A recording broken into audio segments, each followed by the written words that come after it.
seems lahat ng mga nagiging statements sa plenary session ng ilang senador binabantayan ng Chinese embassy. So lagi silang may statement kung ano man yung nabanggit. Anong dapat gawin doon? Dapat bang magsagutan both sides?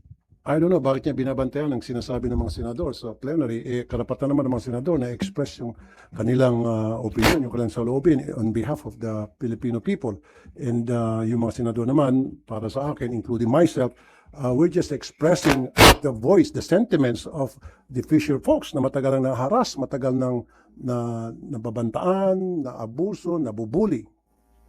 So I don't see any reason para itong China ay magalit o magtampo o magsama ng loob dahil pinag-uusapan namin sila sa plenary doon sa pinanggagawa nila. At totoo naman yung mga pinanggagawa nila against sa ating mga fisher folks especially. Kasama na yung mga Philippine Coast Guard na kanilang hinaharas, kinakanon, water cannon. Hindi ba harassment yan? Hindi ba pambubuli yan? Sir, as part ng Blue Ribbon Committee, nakuha niyo na ba yung copy ng final partial committee report at kung pumirma na po kayo doon? 400 pages kasi yon or something. So binabasa ko pa muna. So hindi muna ako pirma hanggat hindi ko totally nabasa na intindihan, and then I have to consult my legis team on that matter. So ayoko maging padalos-dalos.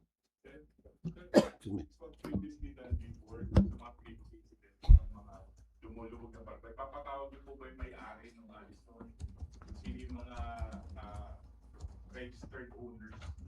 Kanina, ang pumunta ay representative at kamag-anak ata ng owner at kasama rin ata siya sa SEC registration from what I believe. But sa next hearing, maybe yung pinaka-main owner talaga. Titingnan namin yung SEC documents kung sino yung corporate, nasa corporate list doon, yun talaga ipapatawag namin. You also require yung submission ng previous investigation ng mga previous incidents involving their vessels. Yes.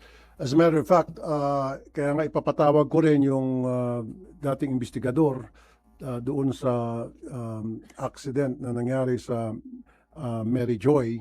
I think this was last year or 2023. Bakit hindi sila nagpalabas ng resulta ng kanilang investigasyon at ano ba nangyari sa kanilang investigasyon? Meron ba nakasuhan? Meron ba na sanction o at least man lang administrative case man lang na file? Sabi ng Marina kanina, yung administrator, yung babae, wala daw. Not that she knows of. So papatawag ko rin yung dating administrator ng Marina. Kasi in the name of command responsibility, ba't niya pinayagan na walang mangyayaring investigasyon o at least man lang lalabas na result ng investigation para malaman ng publiko na kumikilos talaga ang Marina doon sa nangyaring insidente.